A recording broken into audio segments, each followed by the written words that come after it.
Students ఈ వీడియోలో మనము డబుల్ డిస్ప్లేస్మెంట్ రియాక్షన్ గురించి నేర్చుకోబోతున్నాము. ఈ యాక్టివిటీ చేయాలంటే మనకు రెండు సాల్ట్స్ అవసరం అవుతాయి. ఒకటి వచ్చేసరికి లెడ్ నైట్రేట్, ఇంకోటి వచ్చేసరికి పొటాషియం అయోడైడ్. సో ఇప్పుడు నేను ఏం చేస్తున్నానంటే ఒక టెస్ట్ ట్యూబ్లో లెడ్ నైట్రేట్ సాల్ట్ని తీసుకుంటున్నాను. మీరు వీడియోలో చూడండి, చాలా క్లియర్గా అబ్జర్వ్ చేయొచ్చు.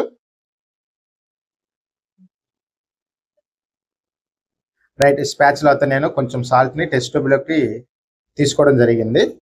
ఇప్పుడు నేను ఈ టెస్ట్ ట్యూబ్ స్టాండ్లో పక్కన పెడుతున్నాను. తర్వాత దీన్ని తీసుకొని వాటర్ యాడ్ చేద్దాము.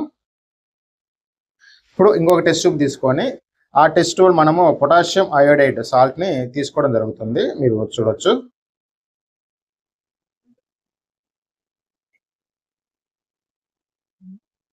రైట్, స్పాచులాతో కొంచెం పొటాషియం అయోడైడ్ సాల్ట్ని టెస్ట్ ట్యూబ్లో యాడ్ చేయడం జరిగింది. సో ఈ రెండింటికి నేను కొంచెం వాటర్ యాడ్ చేస్తున్నాను, ఎందుకంటే మనము ఈ యాక్టివిటీ చేయాలంటే ఖచ్చితంగా ఆక్వస్ సొల్యూషన్ మాత్రం తీసుకోవడం జరుగుతుంది కాబట్టి. సో ఈ కంటెంట్ నేను బాగా షేక్ చేస్తున్నాను. షేక్ చేయడం వల్ల ఈ సాల్ట్ అనేది వాటర్ కంప్లీట్గా డిజాల్వ్ అవుతుంది. అలాగే లెడ్ నైట్రేట్ కూడా వాటర్ యాడ్ చేసి బాగా షేక్ చేయడం జరుగుతుంది. మీరు చూడొచ్చు వీడియోలో.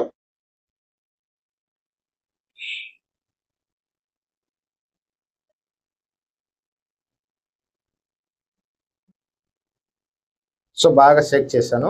ఇప్పుడు పొటాషియం అయోడైడ్ సొల్యూషన్ కూడా తీసుకోవడం జరుగుతుంది. ఈ రెండు సొల్యూషన్ని మిక్స్ చేద్దాము. మిక్స్ చేస్తే మనకు ఇన్సాల్యుబుల్ సబ్స్టెన్స్ అనేది ఫామ్ అవ్వాలి. చూడు వీడియోలో చూపించినట్టు లెడ్ నైట్రేట్ని పొటాషియం అయోడైడ్కి యాడ్ చేయగానే మనకి లెడ్ అయోడైడ్ సాల్ట్ అనేది ఫామ్ అయింది. దీన్ని మనం ఏమంటామంటే ప్రిసిపిటేట్ అని కూడా అంటాము.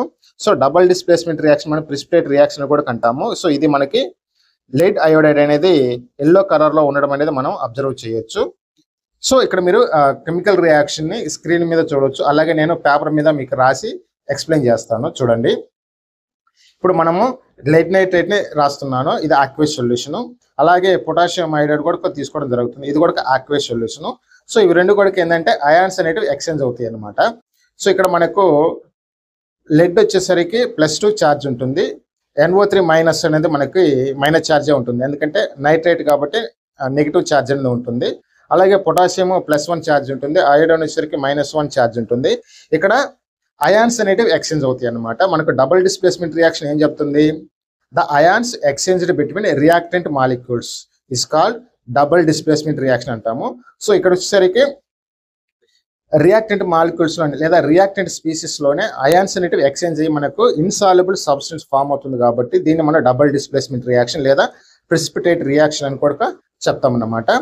సో ఇక్కడ వచ్చేసరికి లెడ్ వచ్చేసరికి అయోడిన్తో కలిసి లెడ్ అయోడైడ్ అని ఫామ్ అవుతుంది. అలాగే పొటాషియం వచ్చేసరికి నైట్రేట్తో కలిసి పొటాషియం నైట్రేట్ అనే సొల్యూషన్ అనేది ఫామ్ అవుతుంది అనమాట. రైట్, మీరు స్క్రీన్ మీద చాలా క్లియర్గా అబ్జర్వ్ చేయొచ్చు. చూడండి, సో దీన్నే మనము డబుల్ డిస్ప్లేస్మెంట్ రియాక్షన్ లేదంటే ప్రిసిపిటేట్ రియాక్షన్ కూడా చెప్తామన్నమాట. సో ఈ ఎక్స్పెరిమెంట్ మీకు నచ్చితే లైక్ చేయండి, అలాగే సబ్స్క్రైబ్ చేయండి.